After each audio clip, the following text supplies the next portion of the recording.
Alright, what's going on guys? WB Kyle here and welcome back to a brand new video today. So today I'm going to be going over the new Torbjorn changes that are about to hit the PTR and then eventually they're going to hit live. Whether this is the way that it's going to or if they're going to still make a few adjustments, that's yet to be decided. But I just thought I'd read you guys the article and talk to you guys about some of my thoughts on the changes. So basically here, this is all just a summary of what Torbjorn has been like and the problems with him. Saying that when you're ahead, scrap and armor packs are super easy and spammable, and when you're behind, you can barely ever get enough resources to make one armor pack. So they're basically just trying to change that whole setup, and you'll see here in a bit how they do that. So it says here, in order to make the hero more flexible in a wide variety of situations, we started by making the turret much easier to deploy and removed both the armor pack ability and scrap mechanics. So yeah, as you can see there, they just totally got rid of Torbjorn's armor ability. That's not going to be a thing anymore in his kit at all. Molten Core proved to be extremely tricky to use alongside the new turret changes, so we changed it into a new area denial ultimate ability that can be utilized more freely. Lastly, we've moved some of the old Molten Core functionality into a new ability, Overload. Talk about that in a bit, which replaces armor packs. So yeah, instead of his whatever you play, console or PC, whatever your armor pack button would be, that's a new ability called Overload, which is basically mini Molten Core. We've seen Blizzard do this to pretty much all the characters. They've changed a lot, you know. Symmetra's ultimate used to be the teleporter, and now it's just one of her abilities. They're basically giving Torbjorn the same treatment, taking his ultimate, making it into an ability. I believe it's going to be an 11-second cooldown. And we'll get into the stats in a little bit here, but yeah, it's kind of like mini Molten Core is now just a new like 11-second cooldown ability instead of his ultimate. So there are a few changes to his rivet gun as well. Primary fire projectile speed increased from 60 to 70, nothing crazy. Reload time reduced from 2.2 to 2. So just a few nice changes and buffs there to his gun, but none of this stuff is really, you know, gonna make or break the character in any crazy way. And then Torbjorn's alternate fire has been changed as well, decreasing the recovery time between shots, so lowered from 0.8 seconds to 0.6 seconds. Total shot lowered from 150 to 125. Reload time reduced from 2.2 to 2 as well.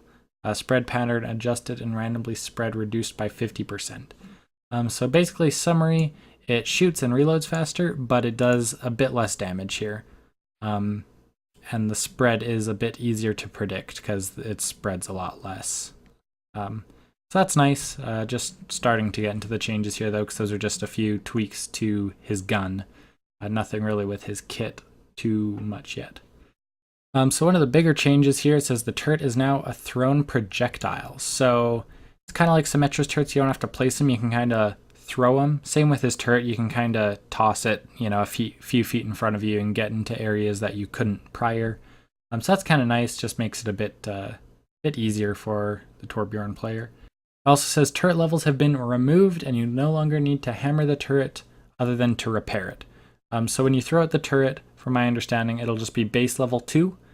And once it takes damage, you can repair it with the hammer, but you don't actually need to hit it to get it to that level 2 spot. It just comes out that way. That's really good. Makes the gameplay a lot more fun and interactive rather than just standing there and whacking it with a hammer for 10 seconds at a time or whatever it was. And this one's pretty cool. It says the turret will also now assist you by firing at enemies damaged by Rivet Gun's primary fire.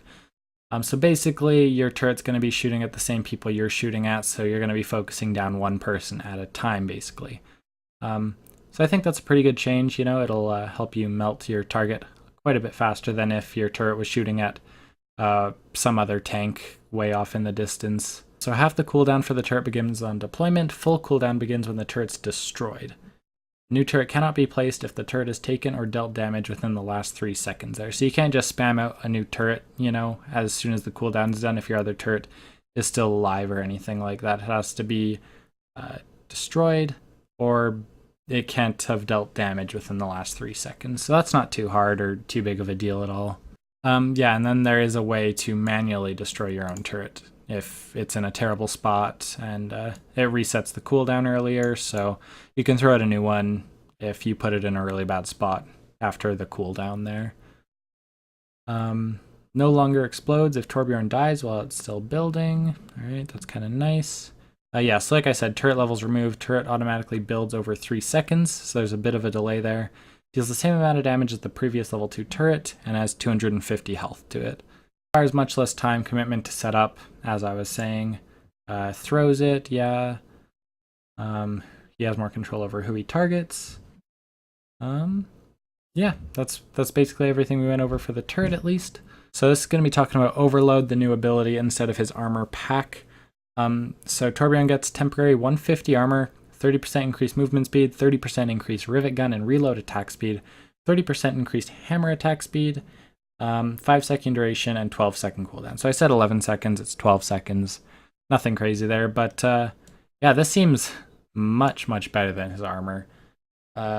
I don't exactly know if these numbers are the same as Molten Core. I'm sure they're dialed down just a little bit, because that'd be a little crazy. But yeah, so that's his new ability instead of the armor. I'm personally excited to play as him because he seems a lot more fun and engaging now. And then for his new ultimate ability, since Molten Core is no longer his ultimate, his claw arm that he always has enables him to create burning pools of molten slag that continuously damages enemies standing on them.